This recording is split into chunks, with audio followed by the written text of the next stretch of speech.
Bonjour, cette vidéo offerte par l'AMCO est tirée d'une formation de 52 capsules de 5 minutes portant sur la collaboration et l'engagement. Elle a été développée en 2013 par Isabelle Charbonneau et Luc-Antoine Malo.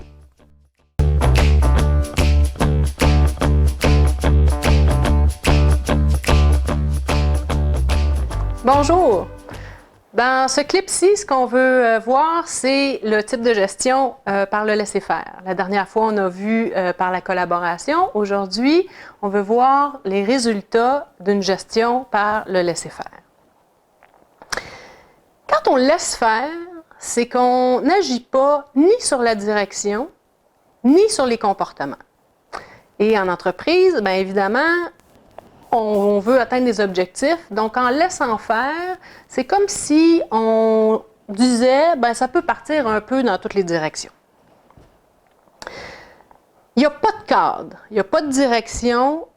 Il y a des comportements qui vont arriver, qui vont déroger et on ne s'en occupe pas. C'est en quelque sorte déresponsabiliser les gens avec qui on travaille en leur disant, bien, de toute façon, tu peux un peu faire ce que tu veux, ça ne me dérange pas. Ce choix-là est souvent inconscient, mais ça peut aussi être conscient, on va y arriver.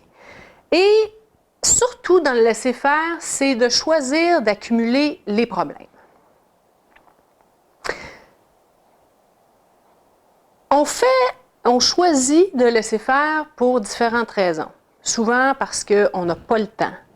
Parce qu'on se dit, ben de toute façon, ça ne sert à rien. Choisis de laisser faire souvent parce que je pense que ça va être plus facile que de m'impliquer puis d'amener les gens à collaborer. Que ça va peut-être être plus facile, mais aussi plus rapide. Il faut juste se questionner sur à court terme, à long terme. C'est souvent aussi parce qu'on se dit, ben de toute façon, j'ai assez donné. C'est pas à moi de le faire. Donc, peu importe les raisons, c'est normal, ça existe. Oui, des fois, on choisit de laisser faire. Ce qui est intéressant, c'est de voir le résultat sur les comportements en lien avec les fondamentaux. Quand on laisse faire, on crée nécessairement de l'insécurité chez les gens.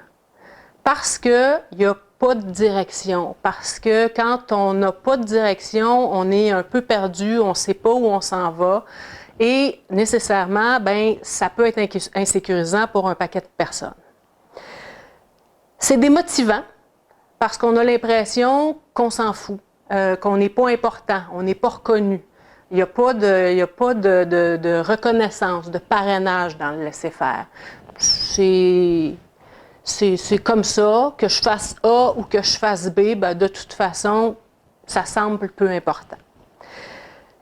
Donc, ce que ça fait très souvent, c'est que ça génère des comportements égoïstes au détriment des comportements altruistes qu'on veut voir jumelés. Donc, c'est important d'avoir des comportements égoïstes, mais quand ils ne servent pas une cause altruiste, ben c'est là où le bas blesse, puis dans le laisser-faire, ben c'est un peu ce qu'on crée. Dans le laisser-faire, ce qui est important de retenir, c'est que, étant donné que je suis le moteur du changement en tant que gestionnaire, bien, dans le laisser-faire, je suis le moteur de la démobilisation. C'est comme ça que ça s'exprime. Au même titre qu'on a vu aujourd'hui les résultats par rapport au laisser-faire, bien, dans le prochain clip, ça sera un peu à l'inverse. On verra les résultats par rapport à l'autorité, qui est le troisième des types de gestion dont on veut aborder. Et puis, avant de vous quitter, pour vous amener à réfléchir, ben, j'ai 3 questions. La première, c'est dans quelle situation vous n'intervenez pas?